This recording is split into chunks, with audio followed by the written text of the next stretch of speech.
I think women have been running the rap game for almost 10 years. I know that's like, that might be a hot take and unpopular opinion. No, define running. I running. like, Listen, it's one thing to say I don't like her music, it's not my style, but to hate on Beyonce, that's a character flaw.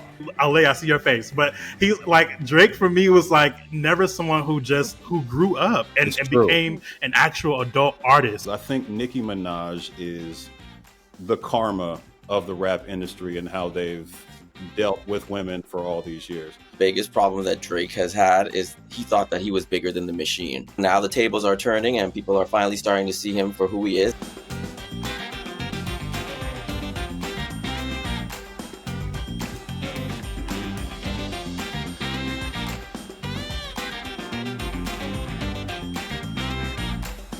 everybody, do not skip this. This is not an ad. I have something to tell y'all. Starting next month, I'm going to be posting Olay Friends exclusively on its own separate YouTube channel. And that channel is already out now, Olay Friends. So go now and subscribe to Olay Friends and turn your notifications on so you do not miss an episode. The link is in the description below. I'm serious. This is the last month I'm going to be posting these episodes on my main channel, Olurnati. You're going to have to go to Olay Friends. So go subscribe. Don't come tell me in a month, oh, what episodes? They're there.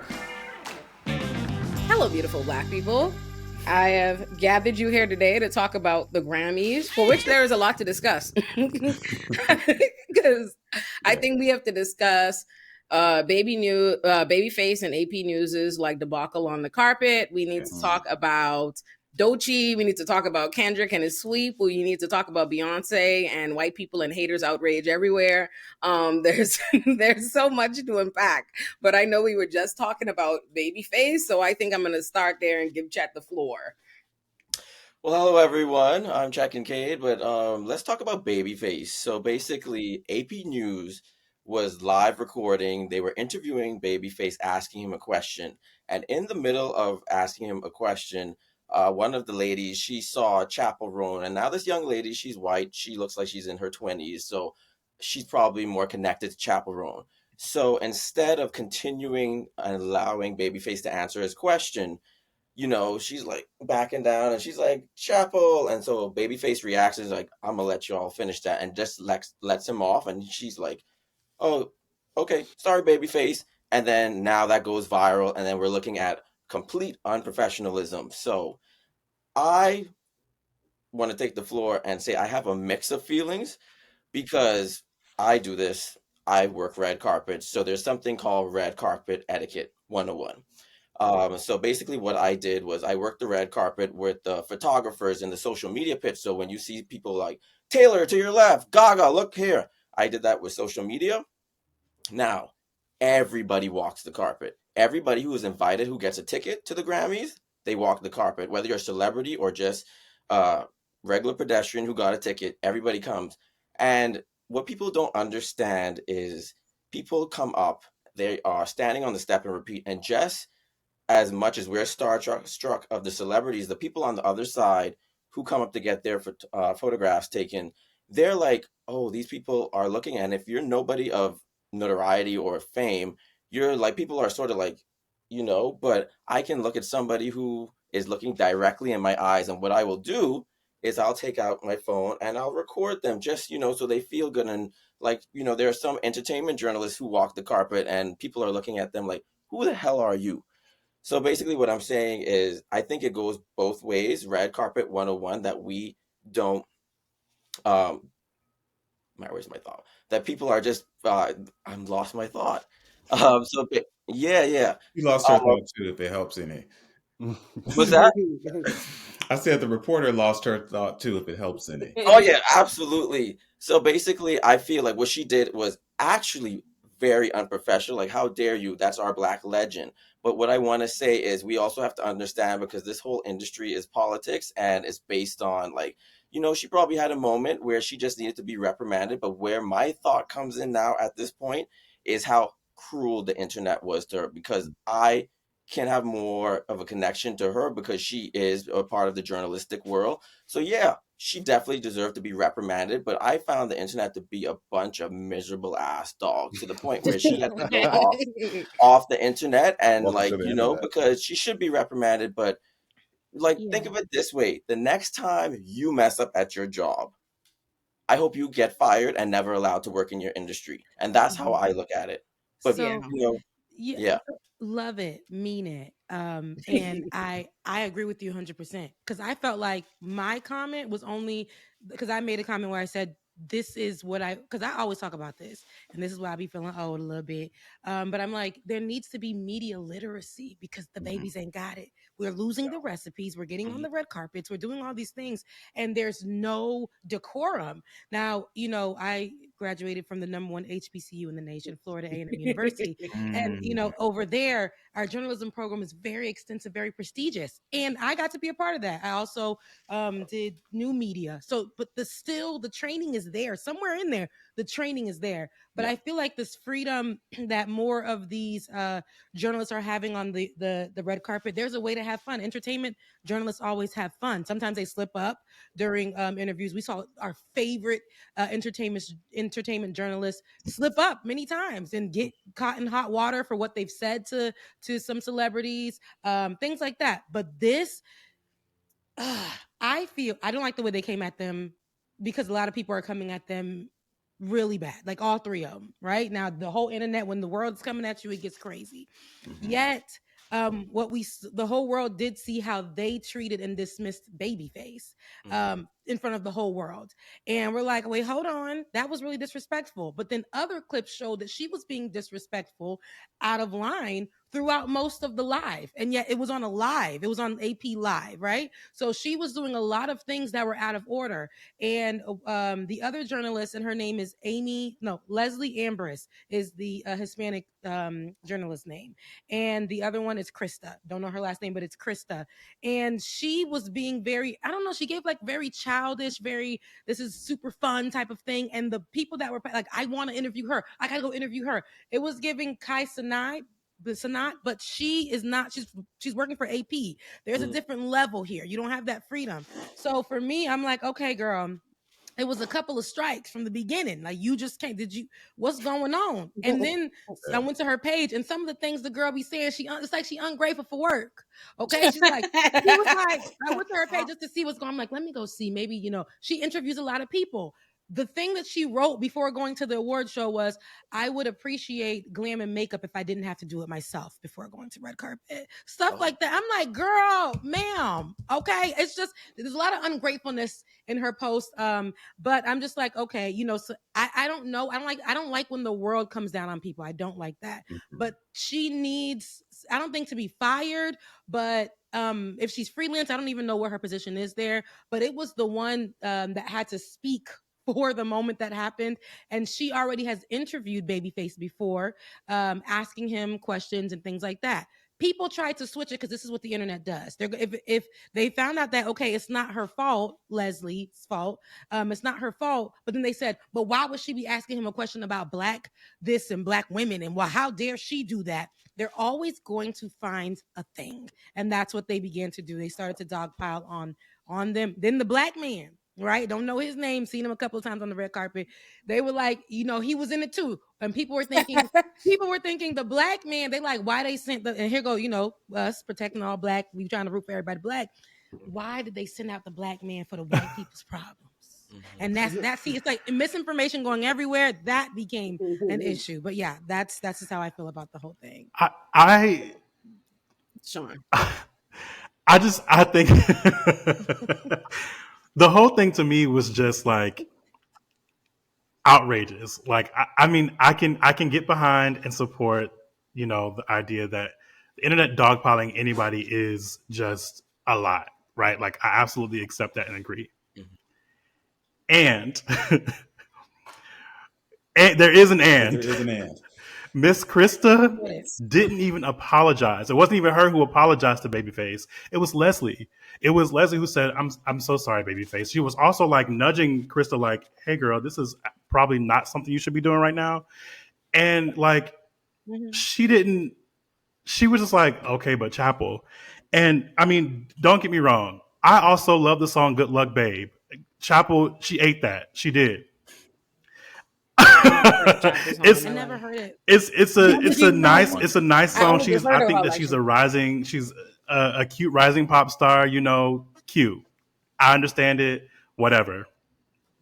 And even if Babyface was not Babyface, right? But he is. But even if Babyface wasn't Yes. Babyface, hmm this woman, Leslie, had just posed a question to him that he was just starting to answer. It was just rude. It was just disrespectful. And it's like, I Straight think up like rude. what it really speaks to is the ways that white people, one, just like don't have any respect, not only for black folks, but any respect in general, right? Like black folks across the diaspora are not interrupting anybody when they're speaking about anything that they know that they're an expert on or that's important, right? Like we're just not going to interrupt you. We know that that's not our manners. That's not how we get down. That's not how we do.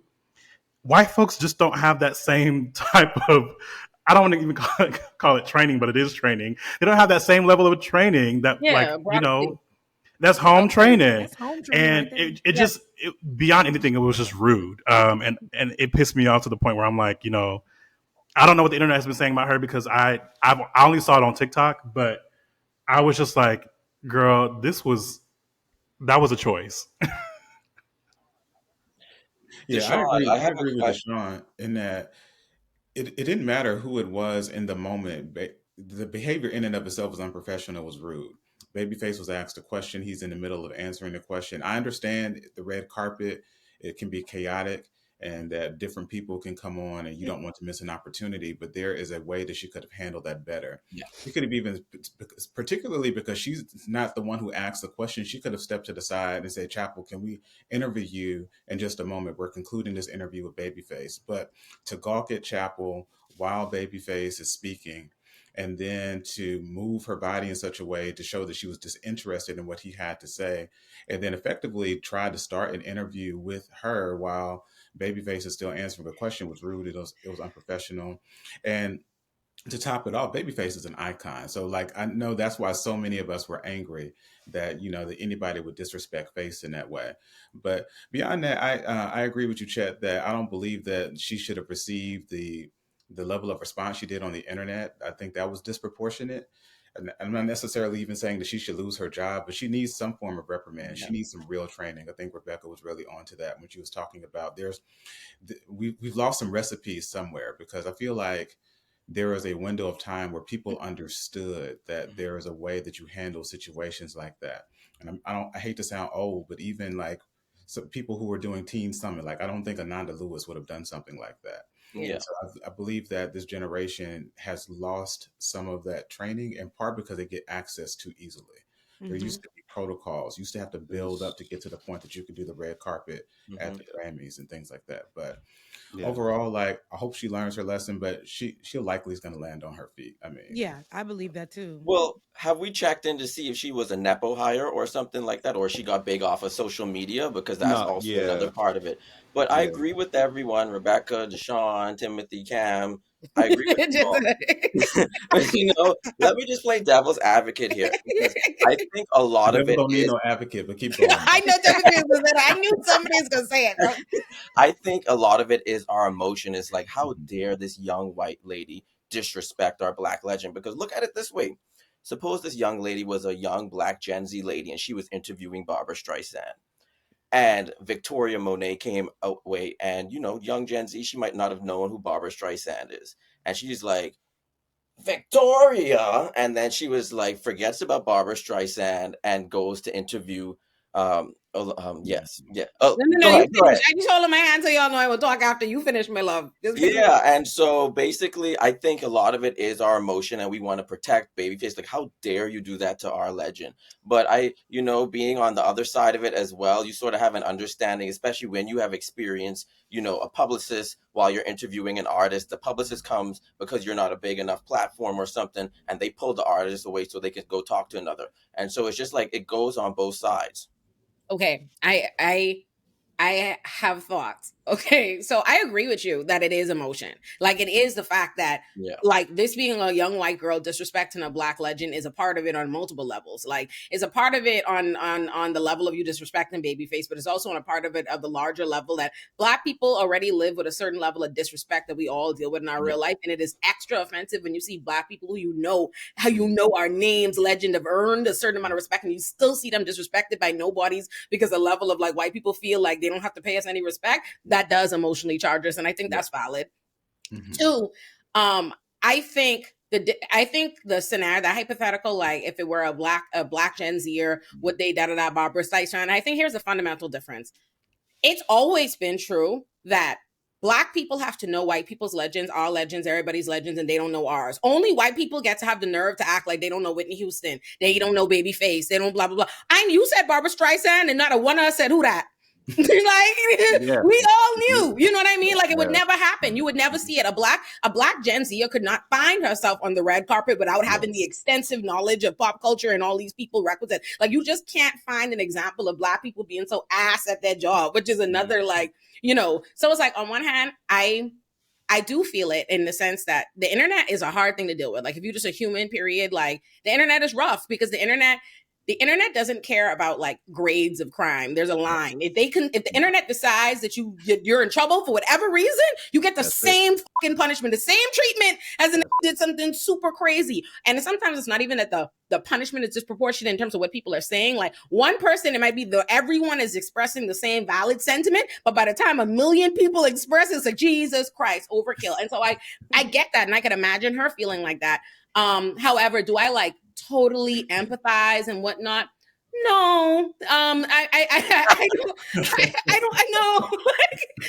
didn't expect you to either. I was waiting on you to say that part. Yeah, I just think it's, don't get me wrong. I'm not saying the chick should be fired or anything like that. Do I empathize or particularly care? No, because if the roles were reversed, they'd have got her the up out of there. The live would have been cut. They'd have pulled her from the side. Like, you give me your card, give me your shit. Like, that's what happened. I've seen it happen. Absolutely. Yeah. So I think Chet's point rings true in that, like, do we know if this person is brought in from the social media world, right? Like, and when I say that, I mean, I've noticed a trend across the board. Like I'll be watching a video by NBC or MSNBC and I'm listening to the narrator. I'm like, this narrator is trash. Like this narrator is trash. This narrator sounds like they're 20 years old, fresh out of college, bored, not interested in the material. It's like, y'all are one of the biggest broadcast media channels on the planet. What are you doing? And what they're doing is trying to appeal to the newer generation by hiring these people that are interns, that are fresh out of college, that are big on social media. And there is no protocol anymore. There is no like, oh, are you trained? Have you done this before? It's like, oh, you have an audience? Oh, get over here. And that's the thing, we've all experienced it. For anybody who's achieved a certain amount of social media clout or whatever, people will just email you and be like, you want to go to this thing and talk to this important person? And it's like, wait a minute, you don't know if this YouTuber has ever talked to somebody of this grade before. They brought me to the White House last year. I'll make videos outside. Like, there was no question, like, have you done this? Are you ready for this? They just take you from obscurity and put you in the fucking White House, and they don't think it twice about it. You're right, but it's also different in the sense, I'll say this. It is true that, like, in the economy that we're currently in, of the internet and audiences and platforms and stuff that will propel you and give you access and doors open that you would have never otherwise had access to. I think that's true across the board. There's levels to it, but it's true across the board. But what I will say is this: just about every Negro that I can think of that has a platform that's popular, that does something, has a background of expertise in a bunch of shit. Like, I could easily, like, every single one. Everybody I bring on Olay and Friends is a credentialed human being. But then white people don't be having no backgrounds of any kind, and nobody questions it. None. No expertise, no nothing to be found. And I think that's the difference. Like, black people, our platforms, if you're one of the lucky few black people that even manages to be able to build a platform, you had to build it off of expertise of some kind. Like, had they plucked Herbie Revalis off of YouTube and put him on the carpet, he'd ate down. You know what I mean? Like, you see what I'm saying? Like, there is a difference. So it's like, I agree. There is definitely this general, like, social media thing, but they are because that's just the nature of white privilege in America. It's always going to go like there. They hand them to these white people that don't even, like, And shall we say that? And for all we know, this girl got a big time journalism degree, and she just fucked up. But I do think she's trained. And here, and even with journalism, right? Even before social media became so easy, it gave easy access for people to get media credentials and get in and do all the things that we literally had to train for. And so many people were told, you either going to get a local news job or you ain't gonna make it. That's pretty much what they told you when you came from media school or when you went in. And so, I'm grateful to have gotten into digital media. That was a great breakthrough for me, and have worked alongside great people, all the things, right? But I feel like when I see, even back then, I was told by every professor that I had who were Black, right, at that time, to even get on the anchor news desk, you had to be white or like white. These nails were not a thing. The only person I seen with nails like this in the news was the Black woman, and I want to say I forget her name, but she was in Atlanta, and she used to wear her nails real white, real long, short cut, blonde hair. She was here, and it worked for her in this market. But she was one of the few. They would tell us, at that time, I used to wear my hair long and bone straight. I used to wear super short nails, even though I was known for my long, colorful nails. When I was working at the local news, I had to do them super short, box, square. Then I had to have like my hair one color, no, and nothing else. I used to wear the most boring colors, and that wasn't my life, but you had to wear the most boring colors. And that wasn't even working on the news desk. I was an on the street reporter at the time, did live looks, one-man band, you carrying your camera, editing it right before it could get there. White people were getting the jobs quicker. Us Black journalists, they told us it's going to take you a little longer, or it's going to be, you're going to have to do a little bit more. White folks just had communication degrees. They weren't even having real journalism degrees. Yeah. It stopped at just communication. No journalism training, no broadcast training, no writing, none of that. They just had like a simple communications degree from FSU, and they were getting at the local news station the jobs that we were trained to do.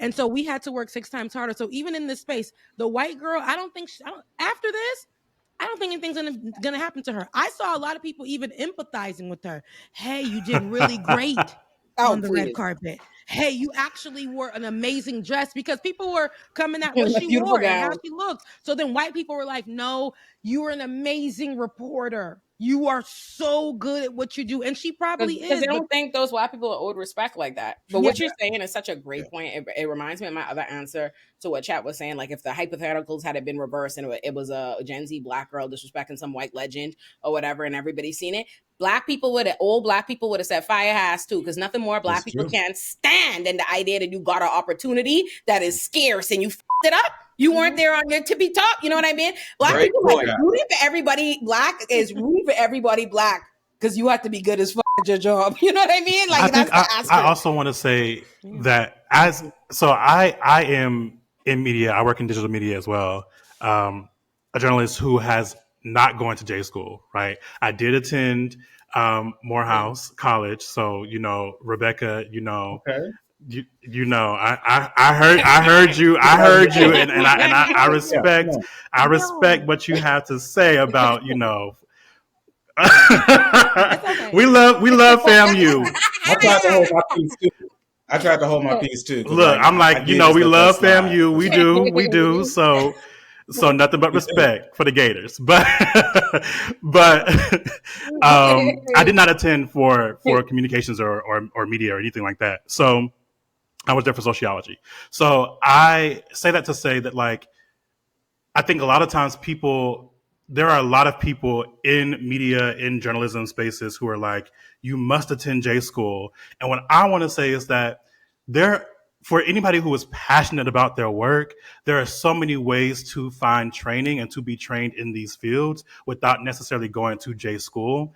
And I think what frustrates me is that there are a number of people that are being found through social media or through having large platforms in general, who are just not passionate about the work, not passionate enough at least to dig in and like find their own training and like really develop their skills. And for me, it's like, once again, this lady could have several degrees. I do not know her. I don't know anything about her. Haven't looked into her. Look, shout out to her.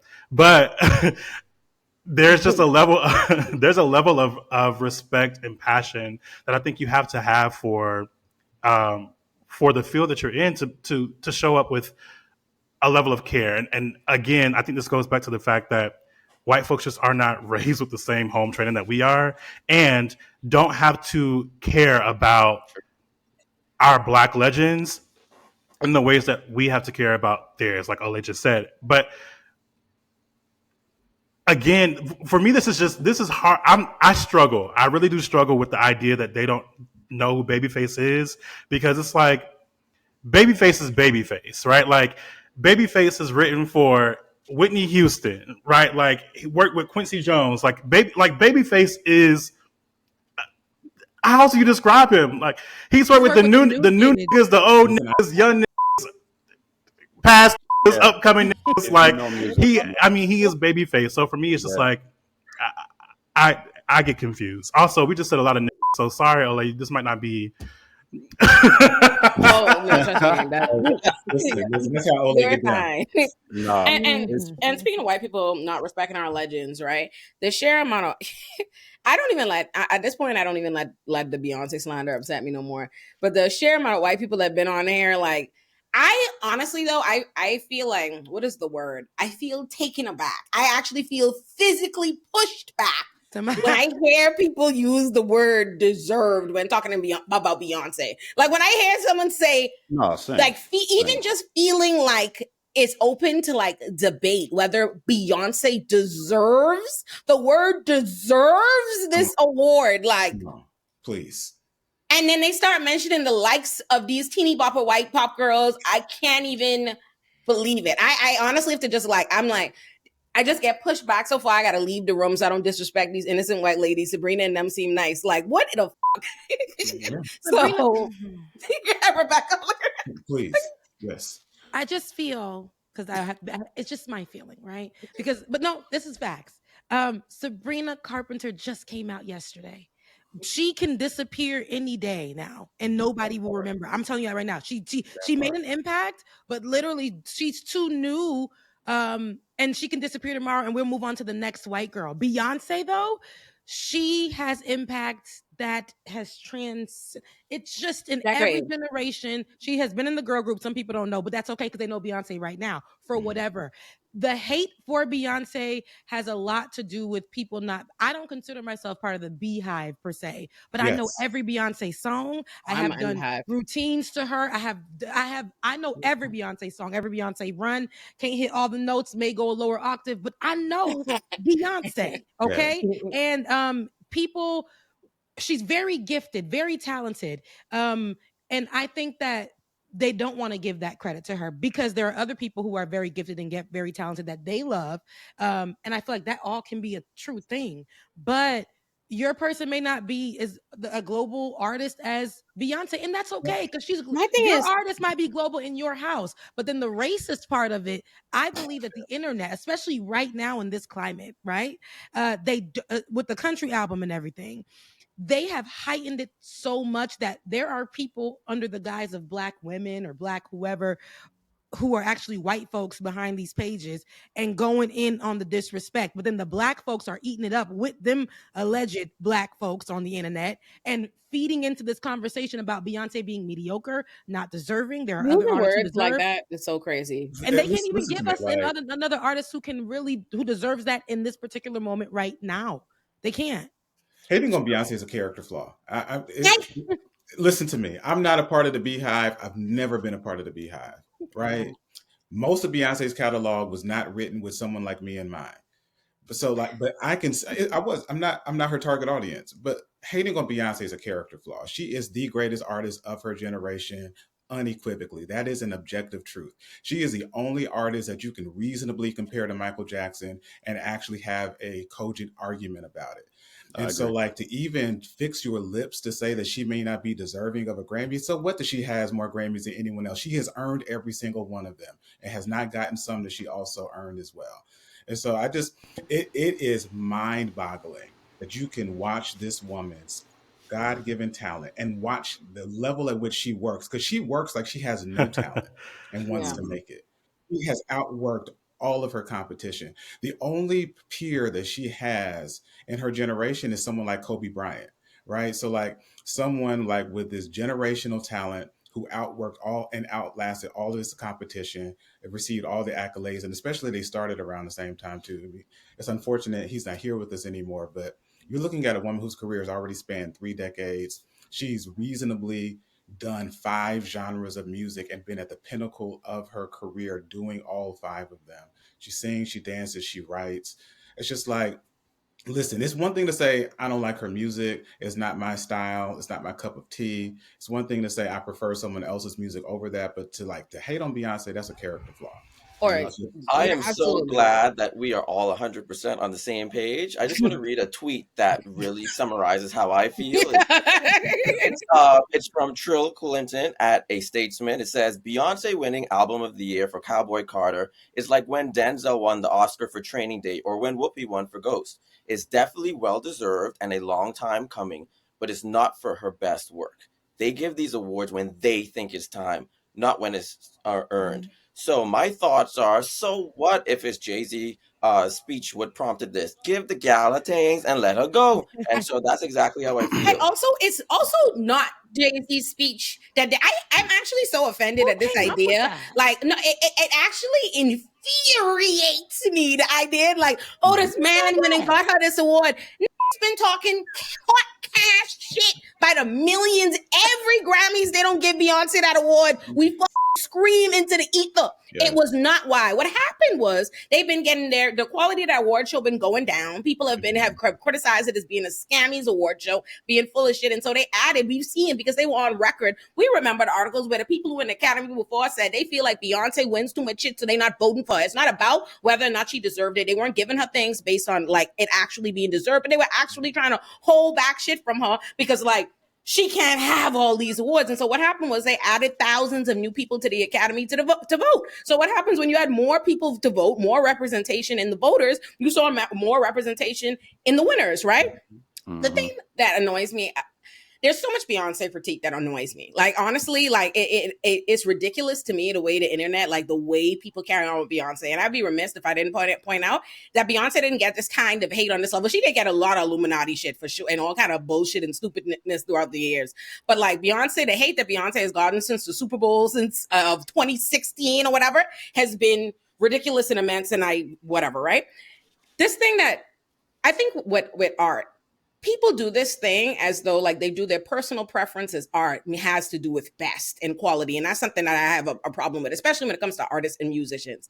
They are making different projects, like different kinds of music and art. And it's not everything is for everybody. Not because you don't like something the most means it isn't at the same quality. You know what I mean? Mm-hmm. And like they do this thing where because you don't like Cowboy Carter, which probably has a lot to do with you don't like country music and these different kinds of things inherently, you're like, this isn't her best work. You know what I mean? And also the idea is like, if we're looking at work, right? If this is work and this is everybody's work and all Beyonce work is above all these, what does to what Chad is saying? What would it matter? You know what I mean? If you don't think that this is her best album, all that proves is you was missing some awards for those other albums as well. Because Renaissance should have won, and I'm still pissed. You know.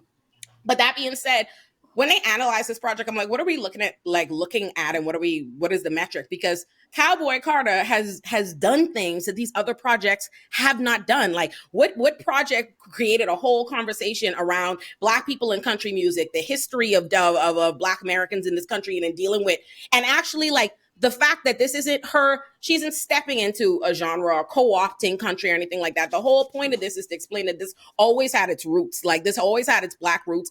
Whose music made you have that discussion? You know what I mean? On a regular basis. I also don't see how you watched her perform Cowboy Carter at that football game over Christmas and I don't know how you saw that and don't think she deserved what she racism, hateration, and the holleration. I like this, how Mary J said, it's hateration in the what? The holleration. I'll just add this. Brandy in my household goes every day. Every day. Okay? Brandy, Jasmine Sullivan, they're big artists, but I would never be like, Brandy should have won that. I can't. They bring out names like they just was performing yesterday. Beyonce hasn't had any days off. And in between her days off, she dropped something random. Now, if this was acting, No, absolutely not. But music, Beyonce that's her. That's it.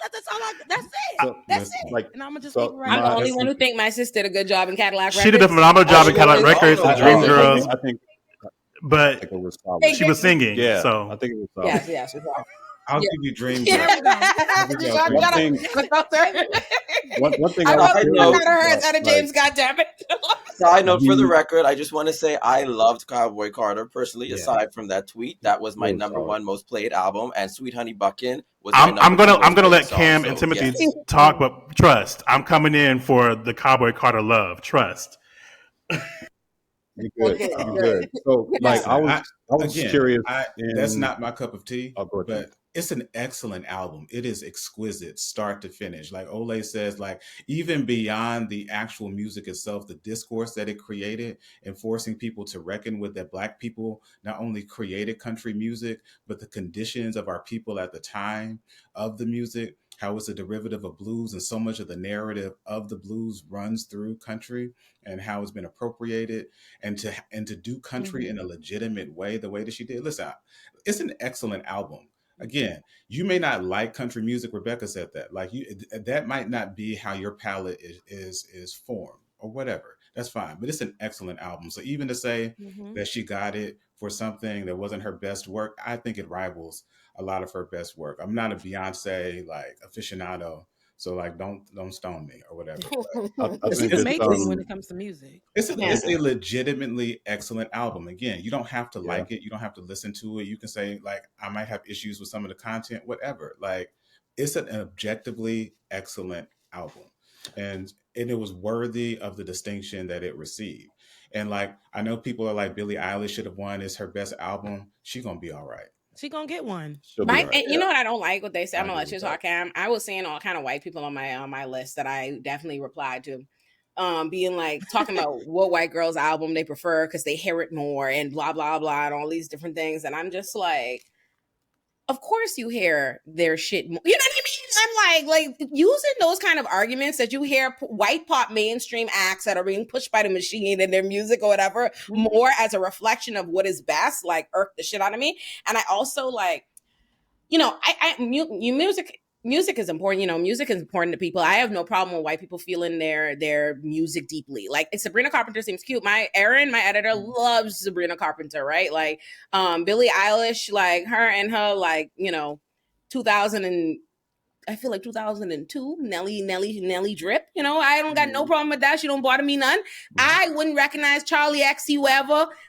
I wouldn't know. I never heard none of that music. I didn't know what Black Summer was for the longest. It took I was trying to figure that out. What are they talking about for months? Okay, so like, but I wouldn't like try to take away its cultural impact to them. You know what I mean? Like, I wouldn't try to say, oh, it's not this, it's not that. It's the way they go to diminish works. You know what I mean? It's the way they have to disrespect and be like, this wasn't that. This didn't deserve. This isn't good. This didn't make that. I'm like, are you out of your mind? That's the thing that makes you want to disrespect their little.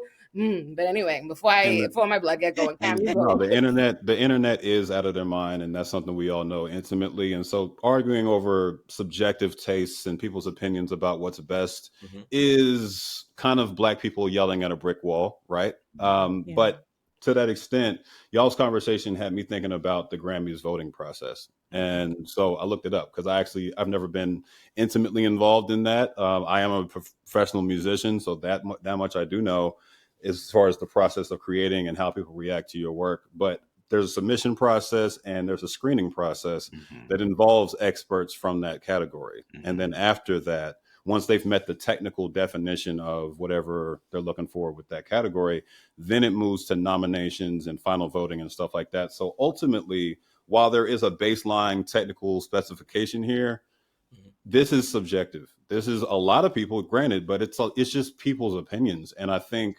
when we get so like, oh my God, this person won, this person didn't win, we just miss the fact that the Grammys is a very inflated, very highly funded show that exists to keep the music industry alive. Like that's all it exists for, and to provide more slots for advertisers to sell that shit. And the decisions they make have no bearing on who's great, who's not great. we'll talk about the Kendrick sweep later, but even that, like, we can't get so like, oh my God, that happened, and therefore it means that it doesn't mean shit, in my opinion. I want to be grounded like you when I grow up, Can. I really do. I really do. I'm not though. I want to be like, I'm more grounded than I am here because I didn't argue with nobody online. I said, You know, I have my piece of it, man. grounded enough. Go ahead, Chet. No, you go to Sean. Oh, I just wanted to make a point about the artist, and to your point, Rebecca, about Sabrina Carpenter, who's a part of that group, like the Charlie XCX, like the Victoria Monets, who have just made it to the forefront mainstream, because Sabrina Carpenter has, like, this is her 6th album, actually. She's been around for a decade. So, you know, a lot of these artists are just coming to we're just starting to see them. So they've been putting in work. 50s type, come through the back door, black people type music, right? Yeah. And so the reason why I bring it up is because an artist who I want to focus on right now, who's been out for years, who deserves the respect, is Doechii, who had hands down the best performance of the night. So congratulations, Doechii. Let's talk about her, because I was so happy when she won. The press room, like, okay, very excited. Yes, I was about to say very excited about Doechii, but we're gonna take it back to Beyonce real quick because I love Doechii, and I'm happy to talk about her in a second. But I feel like this is just important to like contextualize all of this. In the history of the Grammys has been around since 1959. Since then, only 12 Black people have won Album of the Year. Only 4 of those have been Black women, Beyonce not making the 4th. Beyonce was the first to win Album of the Year, the first Black woman to win Album of the Year in 26 years. The last one being Lauryn Hill, before her being Whitney Houston, before that being Natalie Cole. Right? Like, and the Black men being mostly Stevie Wonder, Michael Jackson, Outkast, and a few others. The reason why I feel like this is very important to name is because I think, there can be a lot of critiques about the imagery of Cowboy Carter that I think are very fair. I also think that there's a conversation about, like, just the whole like Americana aesthetic of it, all the things, like, those are very fair critiques. But when talking about the music specifically, like, Beyonce went from art song, right, with Carl Mio Ben on Daughter, right, which is heavily influenced by Black spirituals, minstrel songs, etc., to Brazilian funk. Like, and Brazilian funk, if you know anything about it, is born of like oppression in Brazil, like Afro-Brazilians talking about poverty and oppression in Brazil. That's what Brazilian funk comes from. And so for me, like, the beauty of this album is the way that she and all of her collaborators painted the picture. It was such a colorful body of work that for me, I'm like, I actually cannot say that this is not her, well, that's not true. Her best to me will always be Lemonade. But I think that this is absolutely a top contender for one of her best projects because of the ways that she was able to build something that really did bridge a lot of gaps between so many different genres and reminded us that all of it has its roots in Blackness, in Black being, in the fact that Black folks are creating all of these different types of art from being oppressed through our oppression, right? And all of it is rooted in what helped make country such a brilliant and beautiful genre of music. And so, like, I know that a lot of Black folks are like, I don't really like country. I love country music because of that history. But I think that there is like just something really important and brilliant about the project and the ways that it mixed these genres together, and the ways that it brought forth, like Linda Martell, who was notably the first Black country artist to get that level of commercial success, right? Like, just the things that she was able to do by mixing in the old guard with this new guard of Black country artists, I think is just brilliant. And like I said, she's only the 4th Black woman in history to earn a Grammy for album of the year. So I just think it's brilliant. And honestly, this should have been her fourth, because losing to Beck, losing like when she put out Subtitle, changed the entire game of music, or of like put out music on Friday nights instead of Tuesdays because of that album. Like losing to Beck was crazy, and then losing to Adele, and then losing to Taylor Swift, like, and then losing to Harry Styles. Don't get me wrong, Harry Styles album, that album was good to me. I loved it. Sorry, Adele also was like acknowledged. So was Adele. Adele was incredible. Like Adele will make me want to like she. You know what I mean? She acknowledged that she didn't deserve. I was about to say, I think she I don't did. think that she didn't deserve the album. She acknowledged that Beyonce right. should have had that album while she was taking her right. home. But she acknowledged, this Beyonce right. should have had this album. So I appreciate her for doing that. Like, tell y'all that I know. But I just needed to say that because there's so much brilliance with this album. It was my top played album last year, and probably will be again this year, to be honest, because it's just such a brilliant album. But anywho, yes, let's talk about Doechii, because she is that girl. Oh, see. Oh well. Now you got me started on Beyonce, because now there's more. I promise this is my last thing I'm gonna say. My last thing that I'm gonna say about Beyonce is this: like, to what you were saying, Deshaun.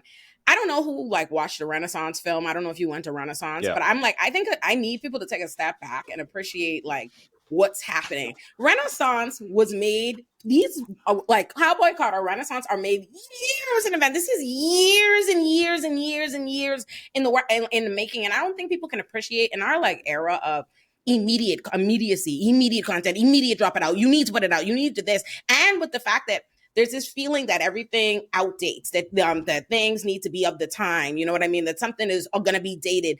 There's something like what I think sets Beyonce above everybody, like just above the pack, is the fact that she made entirely like, we've only seen 2 out of 3 acts. Like, think about that. Like, that are years done. She made several different distinct transformative pieces of work that were not a part that you don't know what year she made those. You don't know what the years that they're coming out, that they're giving to us. They're not reflective of what the rest of the zeitgeist is doing. She sat alone in a box, you know what I mean? And transform, and not alone, because she went out of her way to collaborate, to learn. There's so much history. There's so much learning that obviously went into these processes, and she waited. And it's the patience to me and being able to be like, I'm going to take the time, like not feel the need to tell everybody what I'm doing. You know what I mean? Not like let them know this big thing is coming, but what it takes to take years of methodically working on something and trusting that like, it doesn't matter what's going on out in the world, like what the music scene is looking like, what people are doing. I'm going to do this thing. And even like with Cowboy Carter, there were so many people, like you said, there's this dismissal to, it's country. You're not, you know what I mean? Like beyond just even people's just like Beyonce critiques of this. It's just a lot of people that just don't fuck with country. You know what I mean? Especially like Black people that would be on board typically are like, whatever, I don't want this. This was a flash in the pan. I didn't care about this, yada, yada, yada, yada. But that didn't stop the show. And so I thought it was so incredible to see, like, to watch Beyonce come out. Beyonce is a performer like no other. And I do think we do have some performers in this generation, like in our generation, that are currently like that I think are impressive in their own rights. Like when I see Tyler the Creator shows, when I see a Kendrick show, when I see even like a Doja, like there are lots of them, the weekends, you know what I mean, stuff that are creative and do the most and do out of the box, but ain't nobody doing shit like Beyonce. And I think there's something to watching her put out an album that so many people didn't even give a chance. Like they told them, I don't like it, I'm not interested, didn't even play it or whatever. And to watch her put on a show that is so like, if you watch the Renaissance, you would think that there's no way she could come up with something more incredible than this. Like, it's so crazy to see somebody do something at that level and they say, I'm gonna do it again. I'm gonna have 2 more acts in this. You know what I mean? I feel confident and I trust that I can up whatever I did last. Like, you would have never thought she could do that. I remember being at Renaissance, being in awe. Like, I can't believe this shit I'm seeing. I felt the same way in the film. I feel so to watch her perform, like do that Cowboy Carter performance and know that don't got shit on whatever she gonna do for the tour. Like when we watch that performance for that football game, I'm like, be so incredible that so many people who didn't even go, who wouldn't even give this music a chance, now like, this shit is amazing. Like, I need to go listen to all of this. They're blown away. I think that there's just like, there's a certain level of artistry that Beyonce is competing at that nobody else is. And I think that's why Beyonce, for as much talk and debate and controversy that Beyonce is given out in the world. When it comes to her peers, like Beyonce celebrity of celebrities. Like her artistry is known and unquestioned by the people who do what she does because they see it. You know what I mean? There's no way to take away from that level. But let me get off Beyonce's dick for a second. Last point, that is a testament to her being the greatest performer alive or just ever, because the thing about Beyonce is, if you might not like her music, once she performs it live and she makes a rendition of it, you're going to like it no matter what. And that's one of her main talents. And also, I just think it's incredible. Deshaun, you mentioned that she's the fourth woman, and Beyonce's number is 4. So, that's pretty significant. I had to mention that. Okay, Doechii. I'll let so as the resident rapper in the room, I have a lot of respect for Doechii, period, just her story and how she got here. Like I don't even watch award shows like that, but I couldn't avoid Doechii's performance at the Grammys. So that's one thing. Her performance was a showstopper. It was crazy, and she did it with a very not traditional song. That Denial song is not what you think of when you think of rap, for one, when you think of female rap, for two, because her peers, her contemporaries, they're not doing that. Like they're doing what they need to do to hit the algorithm, to hit TikTok, to do all these things. And I would argue that what Doechii did, her approach to releasing this album, to getting to the place she's gotten to, was not only unconventional, but like in stark opposition from what everybody in her lane is trying to do right now. I'm not one of those people who groups all female rappers in the same pot together. I don't think they're all the same, but I do think the ones that make headlines are very, very, very homogenous. I think I have to defend my bad bitch rappers. No. I'm not, because that's the thing. I'm trying to make sure I got the nuance in that opinion, because I'm not calling them all, bad bitch rappers. I'm not putting them all in the same bucket together. I'm saying that they are starting to get, at least the ones that get the most shine, they're getting very samey over time. And the thing is, men have done that forever. So why not? But the stardom of female rappers is in its infancy, and it's becoming bigger and bigger and bigger to the point where they're starting to compete with the best of our male rappers. And it's a fantastic thing to see.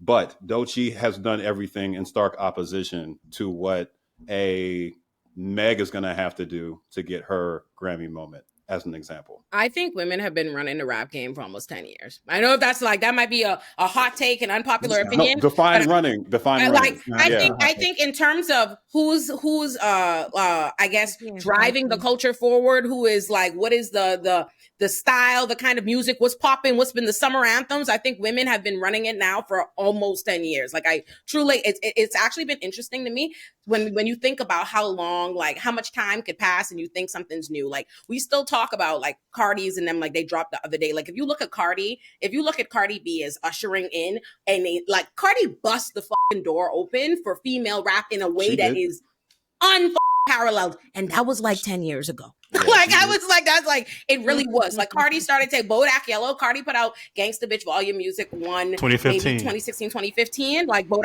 Yellow. Yeah, exactly. Yeah. 2015. It's been 10 years. Like, so I want to say that I think women have been dominating, and I think women have been killing their male contemporaries for a long time. Like, look at their performances. There are a couple of men, like, and I do mean the Tyler the Creators, the Kendricks, who perform at the level of the women, but not the others, they're not smelling them. Like, I really truly think that. I think the reflection of them seeming samey to me is how the industry and how a sexist world around them pushes that.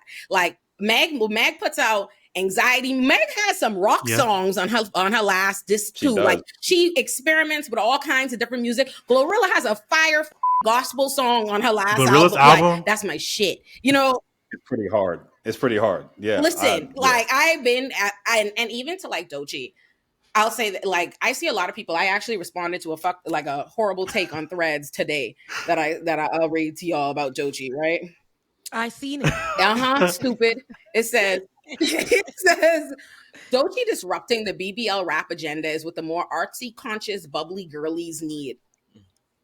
Lauryn Hill and Missy Elliott stood alongside Lil' Kim and Foxy Brown. They collectively held down hip hop for the ladies with different perspectives, different styles, and us 90s and 2000 girlies were fed. Everyone isn't interested in low-key prostitution, freak nasty lyrics in the same beat or flow all the time. The fuck are you talking about? You've never heard a Doechii song in your life. Like this is what people are they don't let artists be multidimensional, and specifically they don't let women artists be multidimensional because they don't let women be multidimensional. Like it's that simple. Like because Missy Elliott, and hold on, who else they say they put in this foolishness? Missy and Lauren. Lauren's people husband and singing about it, right? Like I don't know what you're talking about. Missy have all kind of pussy bad bitch rap. You just don't identify. You don't see. You don't see Missy in the same desirability to put her with the bad bitch. Like that's all it is. And they don't see Doechii the same way, and they don't bother to explore her music. They're seeing one era of Doechii's music and not bothering to explore the others because Doechii have all kind of hypersexual hits. Like Doechii has eras of her music now that if the people who are talking about her now and saying all that shit wouldn't even recognize her. They probably don't even realize that's her. What it is. They don't realize what it is her. They don't realize persuasive and all that stuff is her. So I think I have this issue with there are so many female rappers. Like as somebody who listens to almost entirely, like I had to realize the other day that it was sexism that made me feel the need to call male rappers when I say who my favorite rapper is, because you expect a sexist world that doesn't respect female artistry to like debate back with you and say you don't know rap if you don't say J. Cole and them. 100%. And I was like, I don't listen to these as much as I listen to these women. They're out rapping them. They make better music than that. They outperform them. The standard for them is it's not even close. And I said it to say there's a shit ton of female rappers. So many. You could find every different kind that you like and every kind of tweak. If you wanted bad bitch, but alt, you could go get you a Rico. Now, there's so many of it. Like, there's just so much. So it's frustrating to me to have it where women in rap do not get acknowledged. Like, I love that Doechii is having her moment. I love that Doechii is like having her breakthrough. But there's a reason why this era of Doechii is being recognized and why it's being respected and why no one can ever respect female artistry without using it as a metric to shit on the rest. It can never just be that she's amazing. It's always, she's amazing because other women, because they don't, you know what I mean? Because it's this. And it's like, that's not true. And it also annoys me. And this like, I feel like, not for nothing, I feel like Meg is, a little snubbed in. And I think, some things are, I think her Disc 2 last year was way better than, way better than Disc 1, right? Like, I think that's probably, but Disc 2 goes nuts. And Disc 1 just not it's just kind of not for me. You know what I mean? I don't think it's bad. I don't think it's the top of her, repertoire for me. But she put on, if you ask me, Meg putting out Hiss or Plan B, any of those tracks, if it was somebody else, should have received more like attention and respect from the rapidy rap crowd. There's no reason why Plan B and Hiss didn't get that. And I also think Traumazine is overlooked. So I think a lot of these artists, they do go and they try and especially these female rappers, they give you the whole gambit, the whole variety, but it's disregarded. And the gag is too, they get shitted on when they do bad bitch rap, but when they try to experiment. Remember when Meg gave us She? You know what I mean? They've given us, I could give you all kind of different genres from everybody. So this is my long way of saying Doechii is amazing, but I want people to recognize her amazingness, the fullness of her. Like, don't think that she's amazing because she's this thing, because you put her in this boom bap category and you aren't sexualizing her because she's a dark-skinned Black woman that you're not seeing in that way. She boom bapping it for you. Because I'm like, I don't know how they're not seeing Doechii. I know Doechii for being sexy. I know Doechii for giving. That's what I'm saying. Bad. And she goes out of her way. The thing about coverage is I see her going out of her way to try and make it clear that those things are not true about her. Like responding to those kind of internet misconceptions. Like, y'all are wrong. I got me a BBL. So don't say I'm different. Don't say this, da, da, da. But that doesn't get covered. So that's all. That's long rant. I think that for Doechii specifically, if people have been following her, I've heard of her even before she started getting like into music, where we've seen it, because she's always documented her process on YouTube as a young woman. She's a young woman and she's from Florida. She's a Florida girl. So I've seen her. I before all of this, I loved how she used to give it up and realness and authenticity about her journey to get to music and to, do this full time. So we've seen that she's gotten here. People don't recognize that throughout the time that she's been visible, whether whether it's at this scope or before, where it was just on YouTube, and then we started to see her in the social media space like TikTok, because people were calling her a TikTok artist back in 2022 or however. And so she looked away then, but she likes to change up. She's not like other people where it's just one sound. She likes to change up. People were talking about the song that she had where she remixed "What It Is," that song, right? And people are like, "Oh, that's one of my." I hate that song from her. She liked that moment, but she moved on from that moment. Yeah. We've seen her in where the bad bitch stage. We've seen her where it was very clean, and then we've seen her with what it is now, where it's gritty, but then people can't really place it somewhere. They're trying to compare it to Janelle Monáe, where the look, and then they're saying, but the rap is real gritty. They're trying to put her in a box, and she's telling y'all, baby, I'm gonna change tomorrow, right? I might be a nun tomorrow and rap about lesbian. I might do. I don't really. She's saying, don't place me in a box, and people keep trying to the point. She's been in so many different eras in her life that people don't even recognize her from just last year. And I think that's the problem. She's that talented, she's that gifted, where she doesn't care to have a stamp sound. She likes to change it up, and that's all right. I think that's really her artistry. With Meg Thee Stallion, I do think that she was snubbed, right? I think that she was because people wanted her to just be. They want to put her in the box of just shaking ass. The thing is, she could shake some ass, okay? Because that's an art. The way that she does it, it's like it's beautiful. But she raps really well. She's a tall girl, right? Like me, but I ain't got no ass. But she raps really, really well. And I've actually seen her evolution from wanting to look this way. She's 100%. Changed her sexy up, right? And people won't allow her to be just that. Every time she's rapping something great. I love the song that she has with Victoria Monet, right? On her latest album. Listen to that all the time. And I feel like when I'm listening to it, I'm like, dang, she really could. I think that she has this sound that is her sound. There are so many male rappers that rap one way on so many different tracks, but that's literally like their brand. I love that for Meg, actually, that nobody, when we can hear somebody else trying to rap like that, we're gonna be like, oh, that fell out of Meg's pocket, like that, we'll be like that because Meg has the sound. But because of how, especially because people was riding, don't forget, we was doing I'm a Savage. Remember? Y'all don't remember us, White Sweaty? Everybody remembers. We was doing all that, but then what happened? Misogyny. There was hateration in the holleration. Remember, that came out too. The girls that didn't like her and wanted to see her fail couldn't wait to jump on the Tory Lanez train. Right? That to me, when she was saying all what happened to her, people said no. And that's when I think that they took away. They said that she's talentless. They couldn't wait to stamp that if she's talented, she's a hoe, she's this and that. But men in the industry, especially with rap, they get away with murder. Literally, they get away. I think men have been half-assed in rap for 10 years. And yeah, they half-ass it. But then she comes out and she's even stronger. She took a hiatus. People were still talking about her. She took a hiatus, came back out, gave us real hair, gave us real tea on the body, and then they said, she went and got a mini BBL. Like she can never work hard on herself. She can never. She dropped a whole documentary. She did that, and then people were like, yeah, you see how she lied about not having sex with Tory? That's all they focused on. When it was like she has a story just like everybody else, right? And I think they just don't want her to be the greatness that she is. And they do that with a lot of these young Black female rappers. They want to they don't create space for multiple, and they want everybody to pit themselves against each other. Like this is back in the day, like Fox, like with Cardi and with Cardi and Nicki, with Foxy Brown and Lil Kim, like with all of the, I'm so sick of it. And I'm like, we can have sexy, we can have.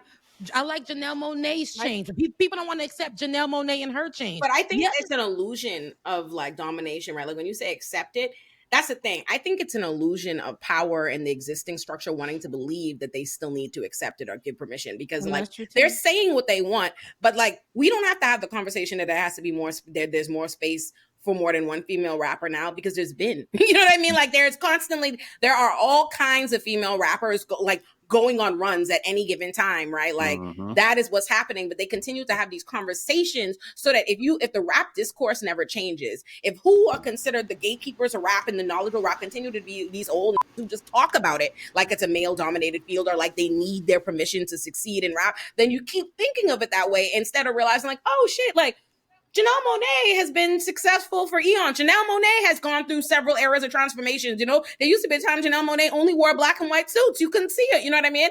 A long time ago. You see what I'm saying? But people don't want it. The men, the way that I see men commenting underneath all of stuff about Janelle Monáe or the Meg Thee Stallions, Ice Spice, right? We haven't seen her since the argument that she had with Lotto, right? But with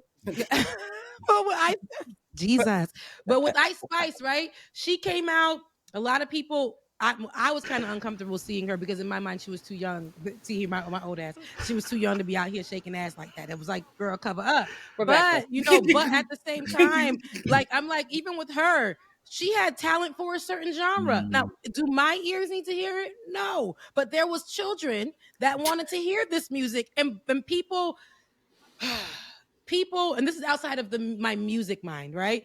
She had a place. There was a place for her in the industry, but they wanted to make it where it was just her and the whole thing. But then colorism came to play. I just feel like when there's, like I said, the reason why we can't accept it is because they don't want us to accept it. We have to view women in the industry as always at odds, right? Always at odds. Then they be like fighting with each other and then moving on, and they be rapping together and they be here and they be that, or what male rappers were nominated for a Grammy outside of Kendrick? Cam, you know? No, I think he was mostly competing with Kendrick, Cole, women, at least in one Cole, category. Yeah, Cole. Cole I might delete later for album of the year. You see, we talking about album of the year? Or no, just in general. Like, what male rappers do we know Kendrick were nominated for awards? I think Eminem was nominated for one. Yes, he was nominated for album of the year as well. That's all I know. When you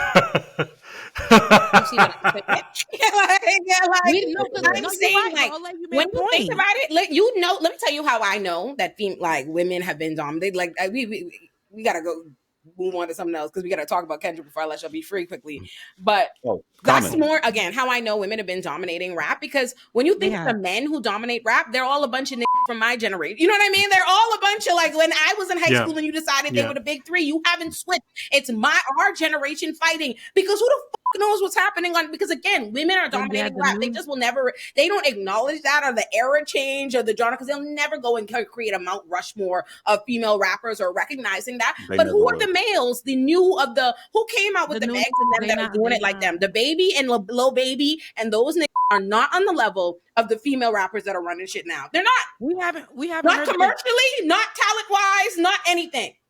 And we also have to remember that hip hop has become the pop music of the last decade. It's the most popular music, and also the female rappers have also become the pop stars. So they have to operate like pop stars. They give us variety of performance looks, and they're they perform at a certain level that the male rappers just aren't. So I would like to co-sign you. I just want to say like a couple things. One, I think like oftentimes in these conversations, we forget exactly how much is determined by these music execs who are put in place to exploit Black artists. Like that is their sole responsibility. And so a lot of times people will have arguments and like we'll go back and forth because of like the cultural implications about who is and is not allowed to like perform in these ways or whatever. But at the end of the day, it's the white execs who are like, we do or we do not want you. And I think what feels important to name or reiterate, because Olay said this earlier, is like, yes, Cardi came in and bust down doors when she released, particularly when she released Bodak Yellow in 2017. Like, and I think what helped with that was that Cardi chose to collaborate with other women instead of choosing to be like, well, I'm in now, so it's just me. And so it showed music execs that like, okay, we can actually profit from women rappers in a way that we did not think was possible before.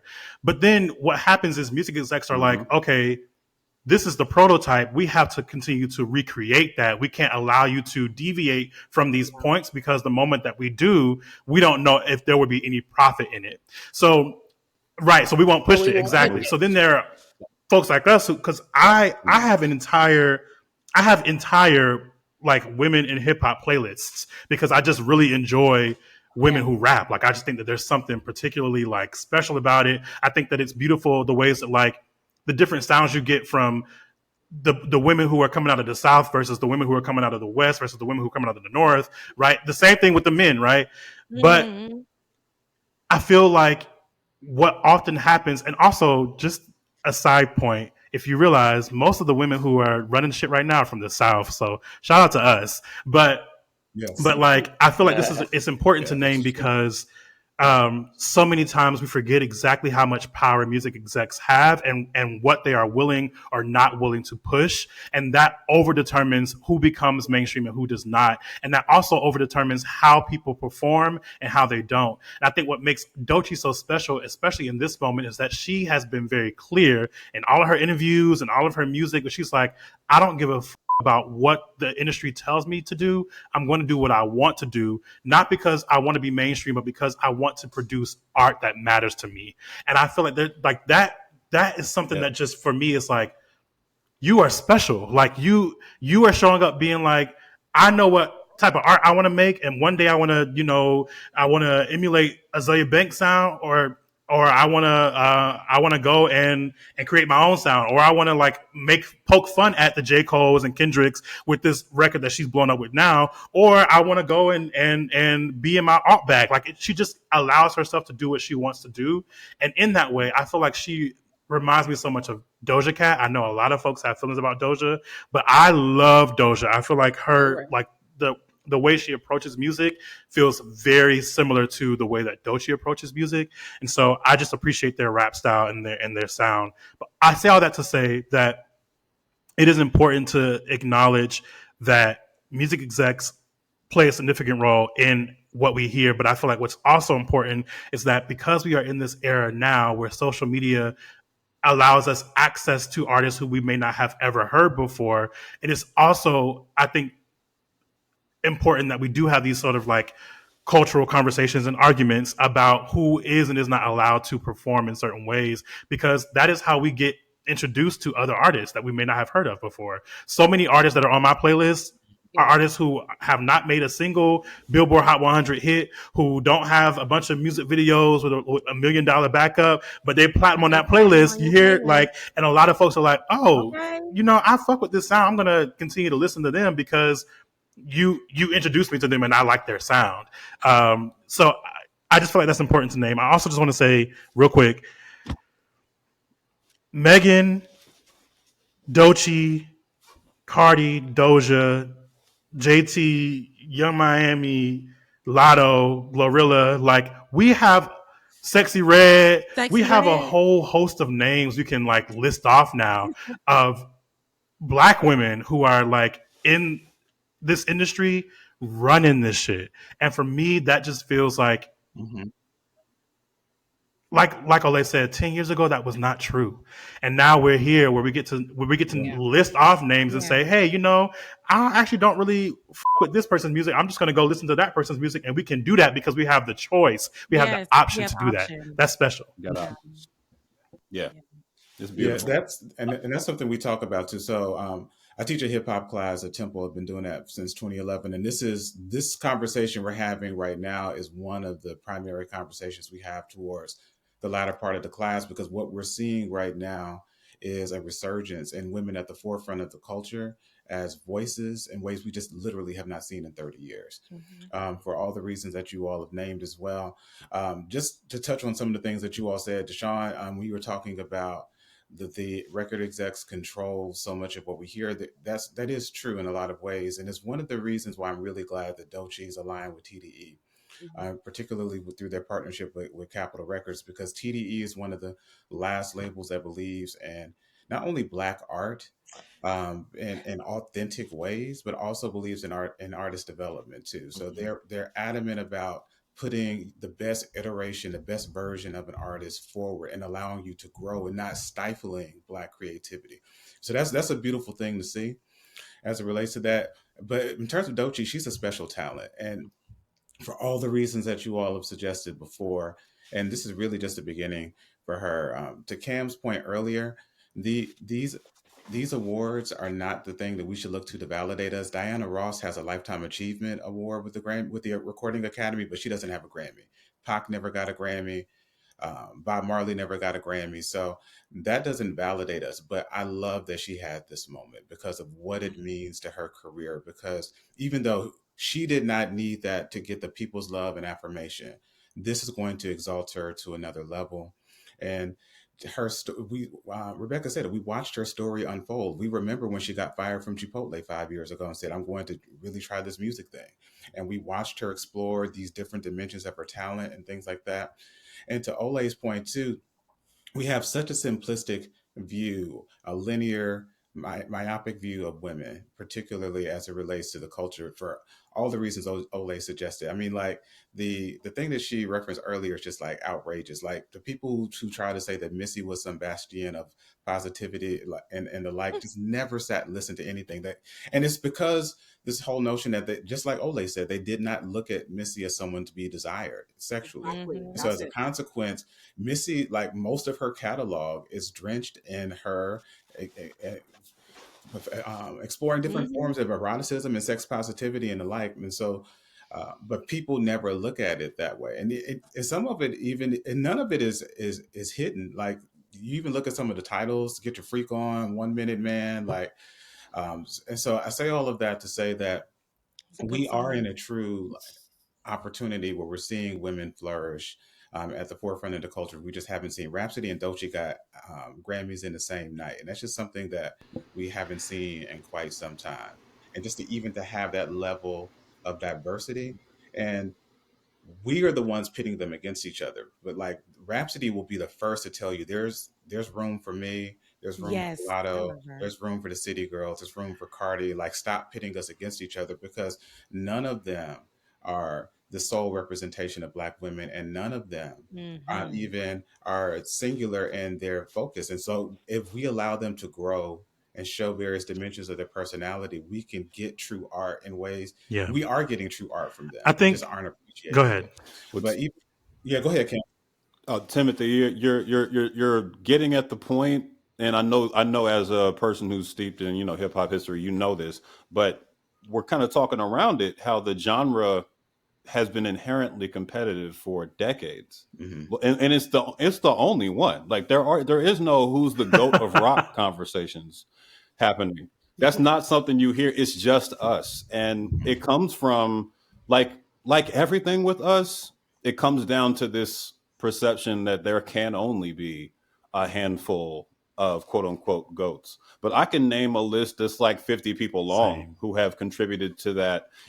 More. Like, no, top five. That's right. Top five. There's a top 70 when it comes to hip hop. And the thing is, the reason the number has to be that big is because all of them have contributed something individually significant to this tapestry that we have presented to the world as hip hop. You cannot have hip hop without KRS-One, without Nas, without Tupac, without Biggie, and all four of those people, those 4 of 100 plus that I just named, have contributed something that no other human being could have contributed to rap. And that's what makes our art form beautiful.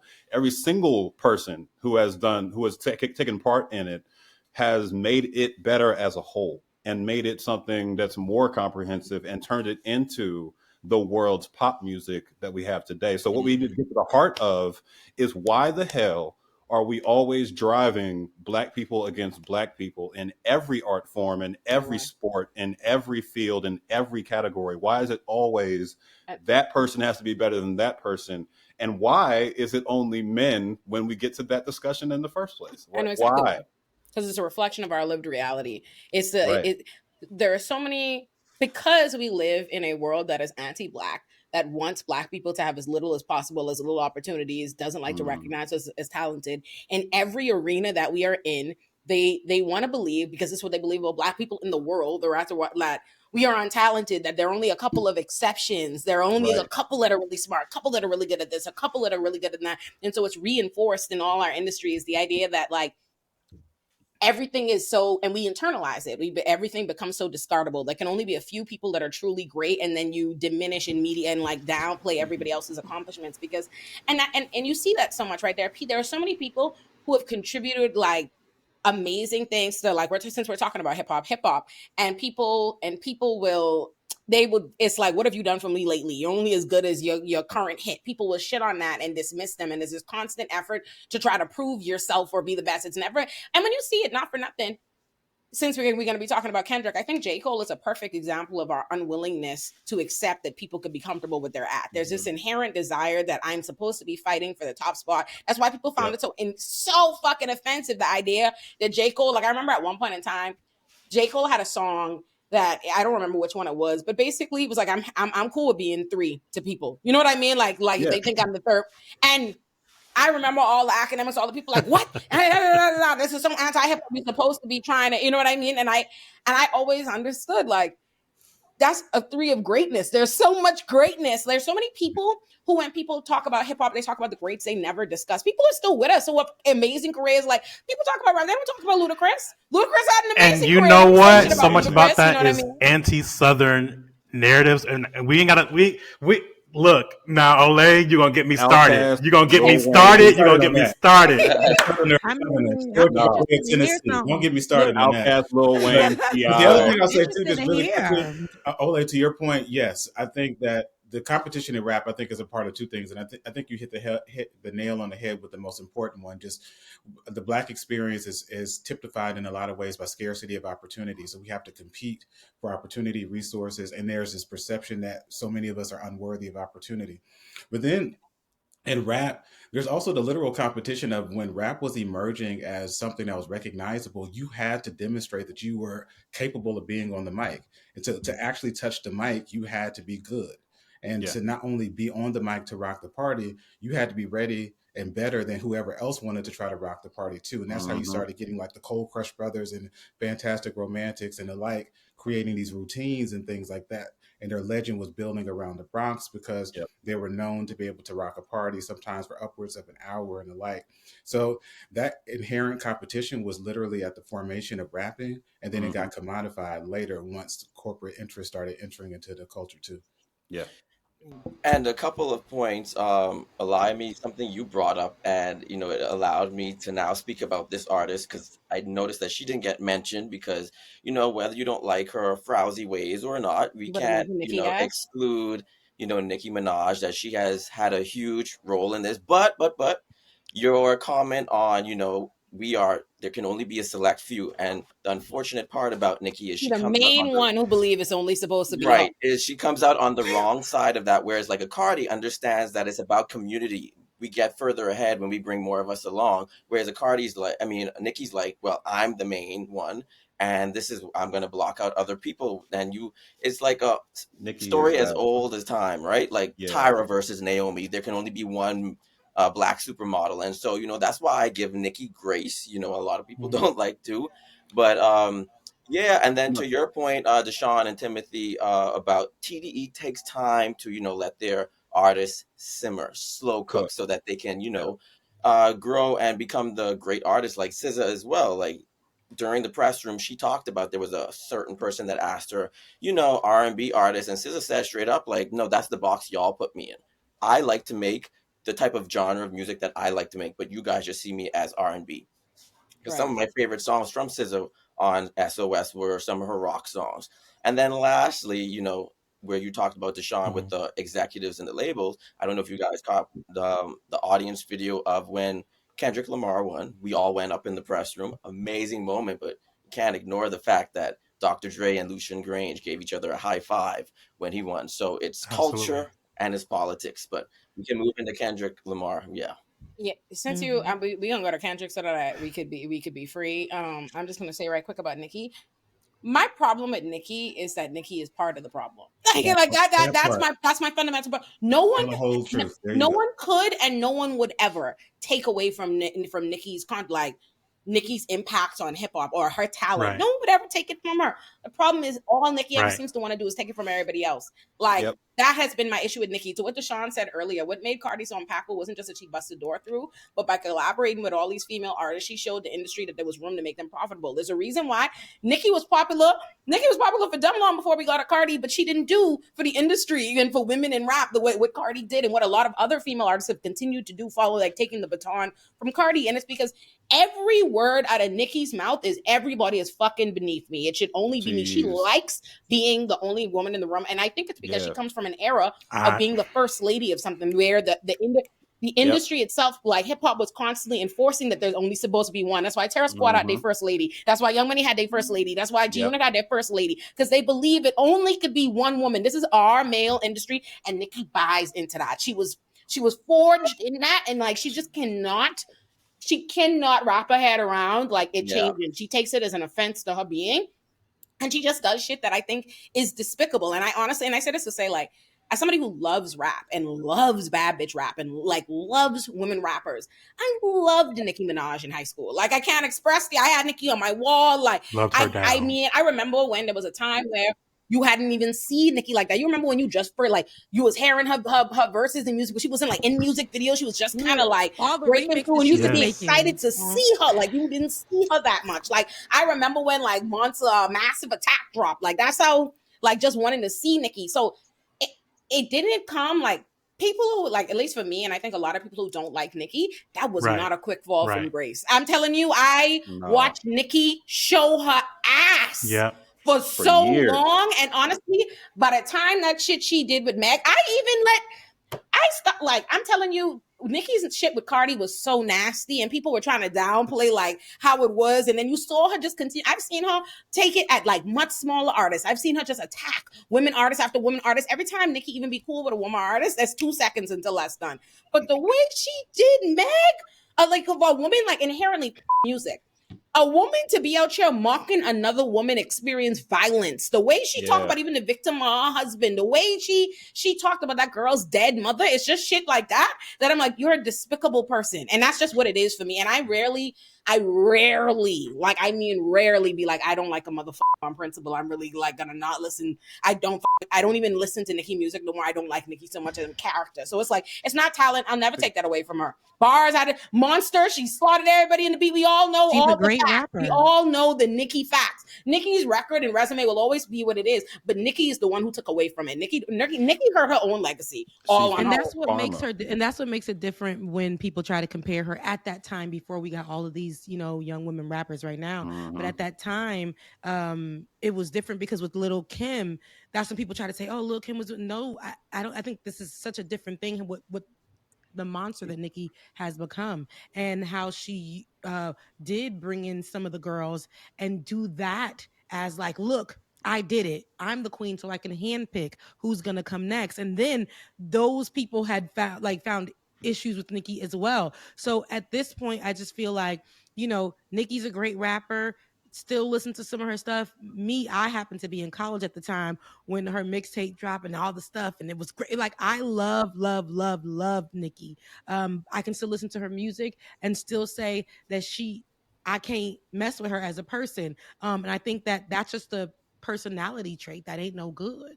But she's talented, but I think that's why we don't even see her right now. Like, we don't even hear about her right now. She doesn't have that, just because she has an army online. There's not people really coming at me saying, girl, you heard that new Nicki. But speaking of that, with the Kendrick whole thing, because we're going to go into that, they're like, you know, people saying that there's not new Nicki. We didn't hear from Kendrick for a long time.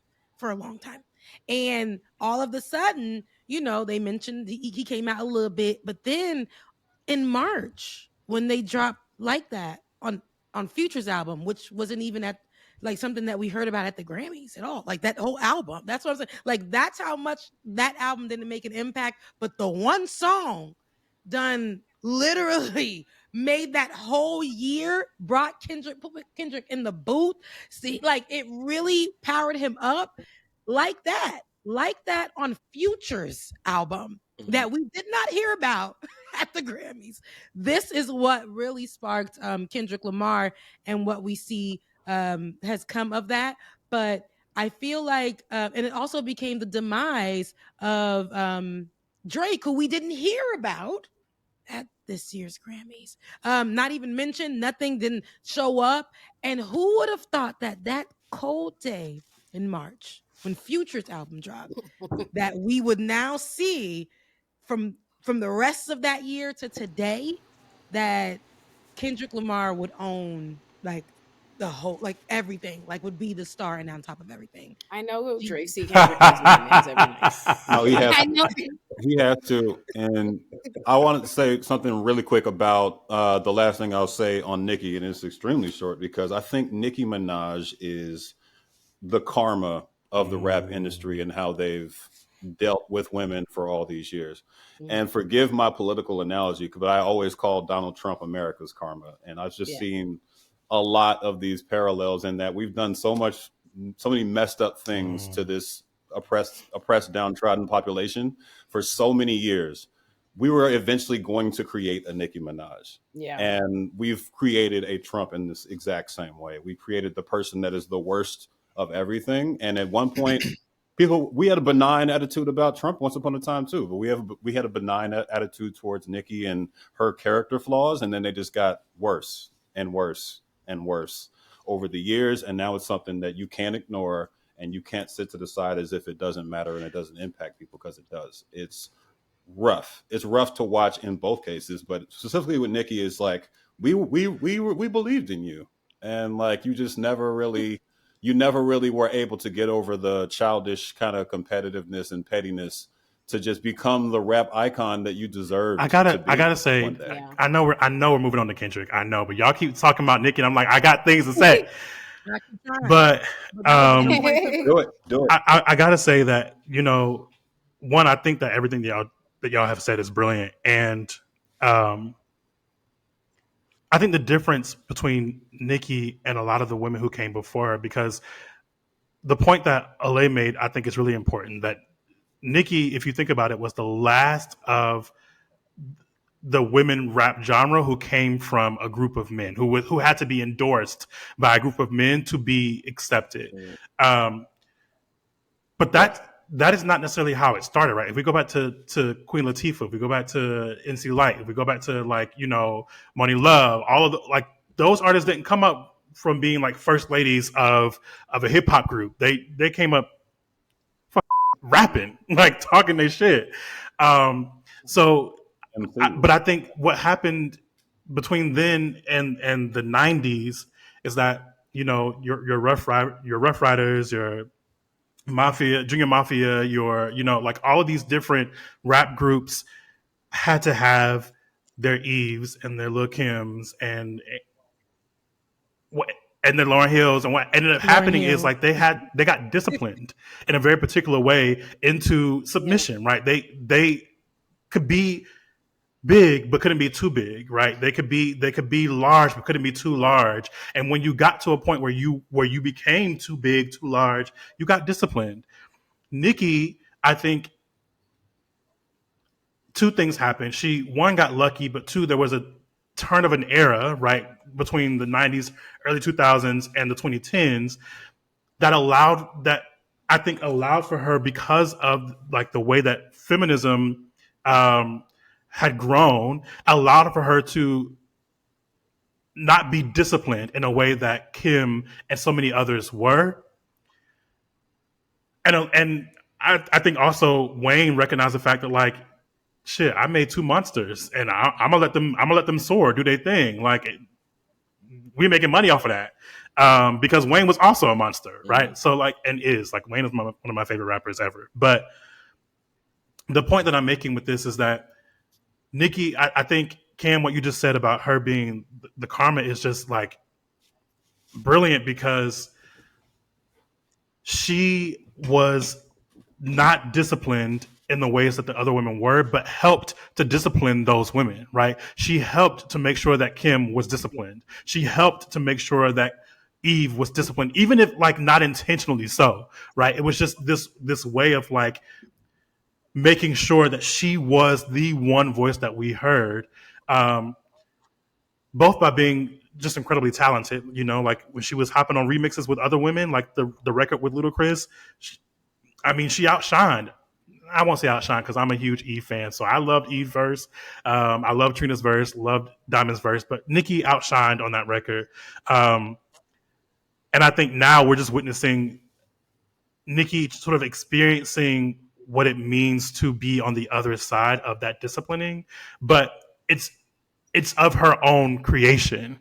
And none of the women who she is trying to discipline ever cared to discipline her. In fact, many of them have all named that, like, we came up listening to Nicki. We enjoyed her. We appreciated her music. We appreciated her contribution to hip hop. We don't want to discipline her. We want to be able to exist in the same playing field as her. I don't even think they care to exist along the same lines as her. They're like, Nicki can be up here, whatever. We just want to be able to rap, make music, enjoy like the work that we do. Yeah. And she comes from an era where she got to help discipline the ones who came before her and made sure that she did not have ones come after her. So now she has to discipline them. And I think that naming her as the Karma is like the perfect way of wrapping that up in a bow. And see, and now you see why we can't move on. Y'all keep making great points. Now maybe we're gonna have to talk about Kendrick another time because there's irony in what you're saying. Because I think, to Lil Wayne's credit, something that people have always acknowledged, I think generally it can be a mistake to go sign to an artist run label, or like whether it is an artist who's like at the forefront, especially while they are still an artist. It is hard for them. Like Kanye is a testament to that, right? It is hard for them to care about their project and where they want to be and also put into you. And I think Lil Wayne is one of the rare, like a really good example of stepping aside and letting two people become great and become big. Like Lil Wayne, you could see the camaraderie and bringing them up and never truly seeing them as competition. And I wonder how much of that, like what happened in the process of that made there something missing, because it's not a coincidence to me that like Drake and Nicki Minaj are both people whose like self and conduct within hip hop is something that's on trial. It's not litigated in the same way for Nicki Minaj or whatever, but it had a little bit of a litigation era with his, you know what I mean, and whatnot.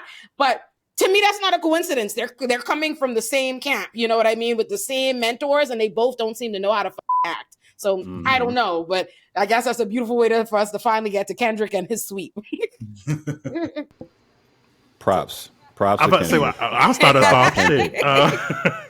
Yeah, please go ahead. Team Kendrick. No, it's a significant.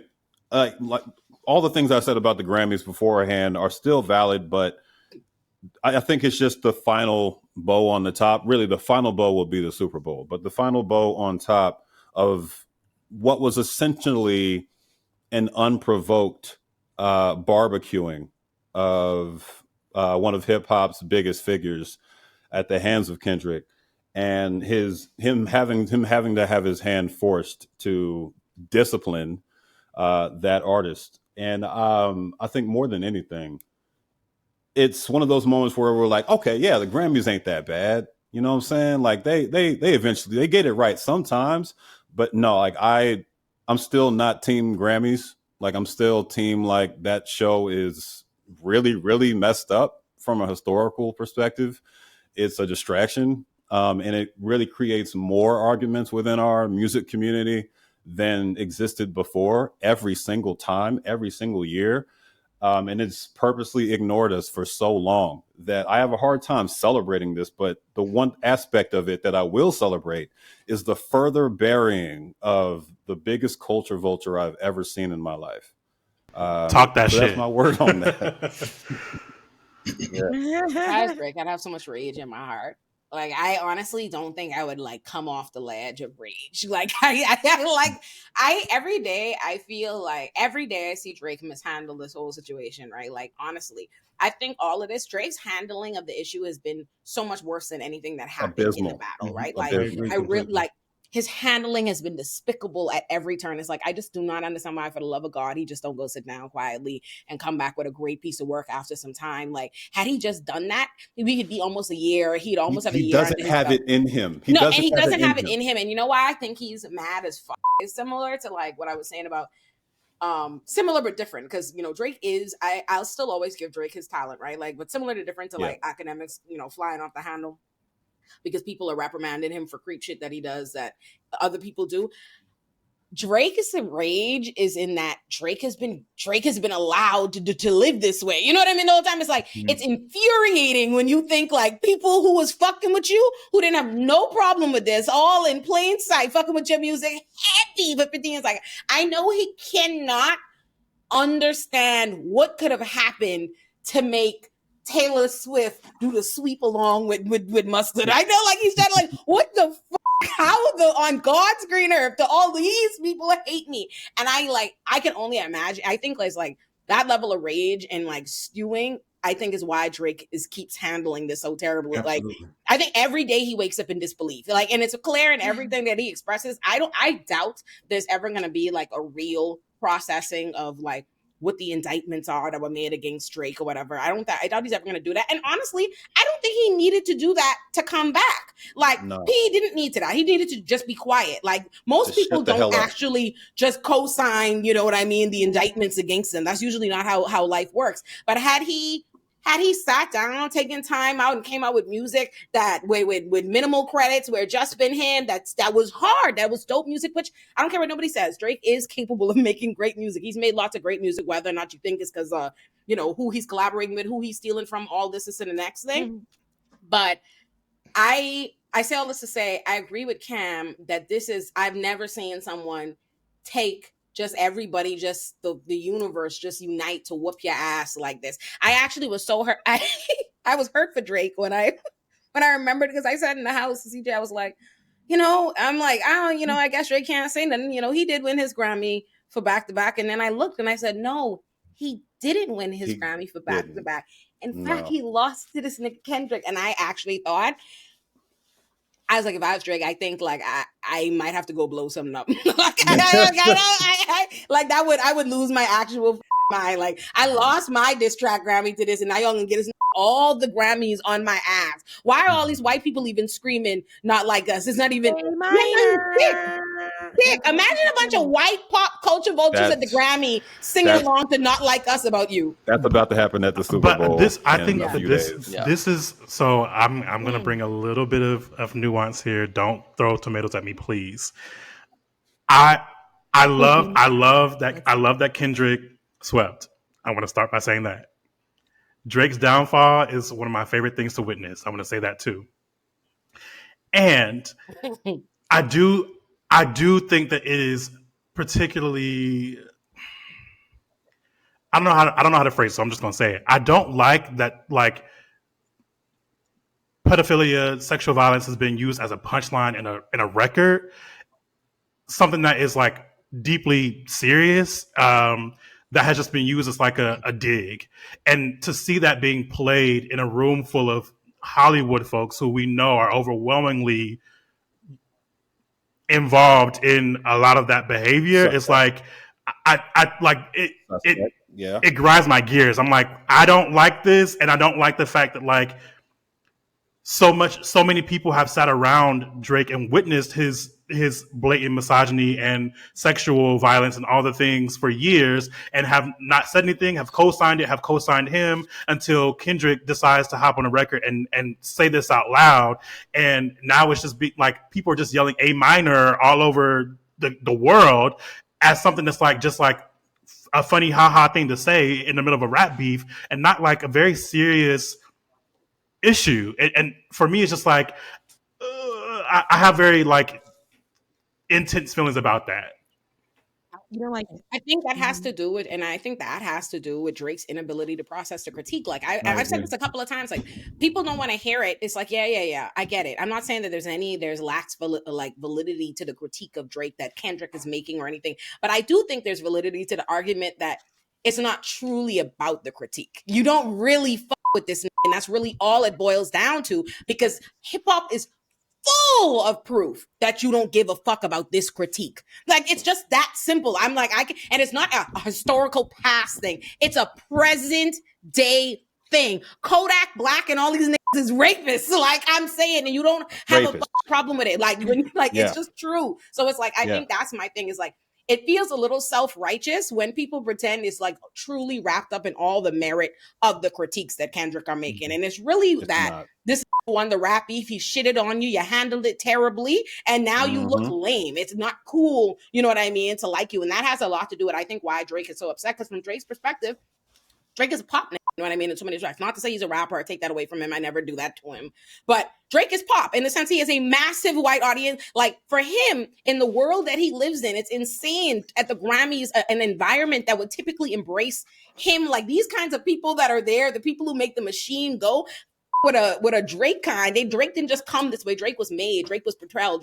Drake was pushed by a machine. So it's like, how the and that's why like the lawsuit towards UMG is personal. Like, he feels so angry at the machine that made me, a machine that is okay with me, the machine that is okay with all kind of like me, is turning on me and adding weight to like, and making it more than just, you don't fuck with me, but that I am a thing. I am this thing that's so anti, the antithesis of hip hop, that y'all need to weed me out, but y'all don't want to weed out nobody else like me in it. And I think that's his problem. So I've said this the whole time, I understand why Drake is so mad. Like, I get it. And even if I'm not on his side, I get being that mad if I'm Drake.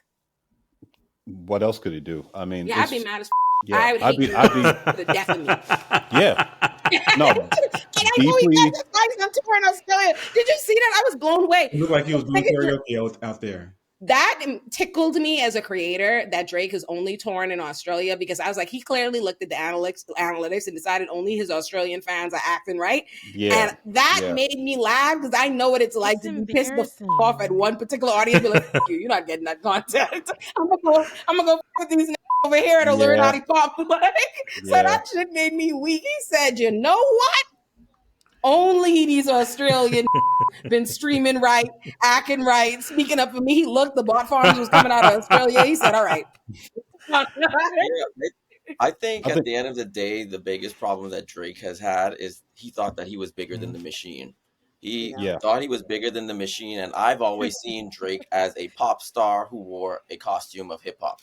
And so, now the tables are turning and people are finally starting to see him for who he is. And, a petty comment I'll make, there is a difference when you have one black parent and one white parent, and, you have the white mother instead of the black mother. And, I think, from experience, usually our artists who are the ones of biracial, who are mixed race, the ones who usually have the white mother sort of act up. That's all I'll say on that. But yes, I have to run. My Bahamian brother, I'll let everybody be free. We can write you. I'll let you have the final word since I kept y'all here for so long. But hold on, real quick. I think Cam was trying to get something there. We couldn't hear him. Cam, say what you was gonna say. Spit. Oh, my bad. Essentially, the thing about if I was Rick, I'm putting myself in his shoes, right? Like, from just the moment we're in, the retrospective on his career, we're talking about arguably the most successful rapper of all time, right? Like, it's not arguably. It's actually not debatable. Like, I saw it's not arguably. Like, I saw the layout of all the Billboard hits and all the accolades and the streaming, and Drake is the biggest thing rap has ever produced, like, bar none. And he has been for a long time. And so this is a situation where somebody who has done everything right according to the rules of the industry, who has penetrated every market intentionally, like, that's where the culture vulture accusations come from. He's sambaed his way into every market, every genre, every region of the world that listens to popular music. And when you do all these things and you accomplish all these things at such a young age, that he's done it all in or by, how else can you end up than thinking that you're invincible and thinking that you're untouchable?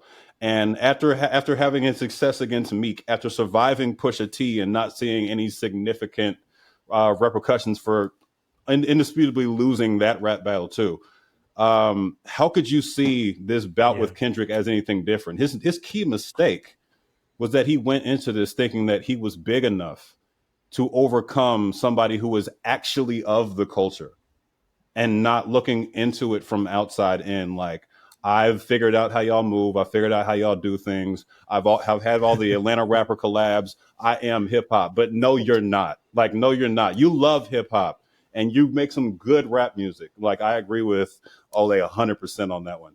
You've made some great rap music. You've contributed to the genre, and your music will stand the test of time, in my opinion.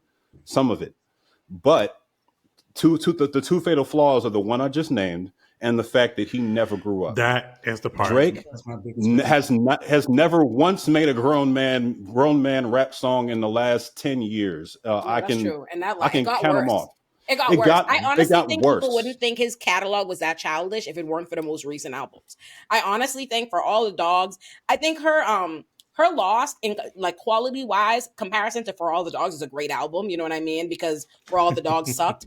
But I think if his catalog stopped, if Drake's catalog stopped after, I want to say, what's Scorpion like? What comes after Scorpion? I feel like if Drake's catalog was just at Scorpion, we wouldn't talk about him and his maturity and his music the way that we talk about it now. We wouldn't. I would. Timothy, look how you go. I would, and because that's always been one of my critiques of him. Drake is Peter Pan. But beyond that, what I was Peter Pan of rap is disrespectful, Timothy. And now I can never unhear it. He is Peter Pan of rap, and I'll just say a couple more things too. Like, hold your heart if that hurt. I mean, it's been said before, but Drake is a character that Aubrey Graham plays, and it's the greatest method acting that we've ever seen before. And and there is a point at which he began blurring the lines and began to read it and believe his own press clippings, believe his own hype. Like you all said, believe that he was invincible.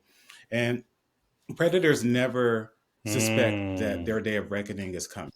Get away with something for so long. Think about Bill Cosby. Think about Diddy. Think about all these other people whose day of reckoning has come. When it comes, you don't expect it. Jeff Epstein didn't think his day was coming. Harvey Weinstein didn't think his day was coming. R. Kelly. Especially for the reasons that Olay said, that Drake knows that there are other people around him doing the same, if not worse. And so he's like, why is it now me that's the target of all of these things? And he's the convenient scapegoat at the moment, but he's not free of liability. He's done these things. We know he's done these things. And so at this juncture, it's really about, had he done exactly what Olay said, because that's what I've been saying since March of last year. If he had stepped away, did some soul searching, grown a little bit, and let the public miss him, come back maybe a year and a half later with music that was reminiscent of Scorpion and the time there before, he would have rebounded. Yeah. Like, look at Rick Ross. Like, 50 came at Rick Ross and said that you're a correctional officer, your whole facade is a lie. Rick Ross just kept making the music that people wanted to hear. I mean, at some point, he began to outpace 50, and now we're talking about 50 as a film and television exec and not as an artist. And so, and with the same way with Drake, though, yeah, I mean, it's unfortunate, I guess, if you like Drake, but I've always said that he's made the same album 8 times or 9 times, however many albums he's made, and it's just like pick the iteration you like. Yeah, I was going to say to that point, you know, like Drake, in my opinion, Drake is good with So Far Gone. He's good with Thank Me Later. He's good with Take Care. Once we get past Take Care and we get to, and listen, once we get to Nothing Was the Same, if you're reading This Is Too Late, I agree. Drake, if you're reading This Is Too Late, there's a moment there where he shifts from making cohesive albums to making playlists. And that's when Drake to me starts to completely like, that's when he becomes redundant to me. I'm like, oh, you know, like we can just throw a couple Drake tracks on a random playlist and call it a day because you're not making an album anymore. When I first heard him with, especially Thank Me Later for me and Take Care was like impeccable. That to me, I was like, oh, you are a hip hop artist. And then it just kind of stopped. And he never grew up. He never evolved as an artist. He never decided that he was going to like, Olay, I see your face. But he like Drake for me was like never someone who grew up and became an actual adult artist. And I think that if I'm being completely honest, I feel that way about most of YMCB artists. Most of them have had the same approach to music. And it has allowed them a certain level of longevity because they've prioritized pop over hip hop. But I think it will largely taint their status as legends and icons in the history books. I think history will see them differently than we do as people who live through their careers because of how they chose to approach music after a certain amount of time. That's all I'm saying. Let the record show that he called it a playlist. Let the record show that Drake called his album a playlist from that point. He did call More Life a playlist. He absolutely if said you're sorry, that. if you're reading this, I'm sorry it's too late. Is a mixtape or a playlist? Like it's not. More Life is certainly a playlist. My hands are up. I listen. I have to end this show, and that's the only reason. Look, that I can't fight back on how y'all be doing Drake's catalog. Like I am so sick. I'm like, bro. Episode. Oh my God. I'm like, this is so crazy. Nothing was the same. Nothing was all getting done like this. The Illuminati verse is huge and always expanding. So let me tell you where to find everything. Subscribe to my main channel, Illuminati, to find my Illuminati productions, which are my long form video essays, my deep dives, and where you can find O Squared, which are basically my State of the Unions, for lack of a better term. You can also join the main channel, Illuminati, to get access to my exclusive show, Olay and Chill, and my backlog of content like Iconic and Illuminati joints are all on the main channel. Subscribe to Illuminati Pop for all my TV and movie takes, reviews, and breakdowns. We have all the fun over there, and we also have a Patreon for Illuminati Pop where you can get all the videos uncensored. Subscribe to Olay and Friends for my podcast, Olay and Friends. And last but not least, subscribe to my Substack Illuminati for all my writing.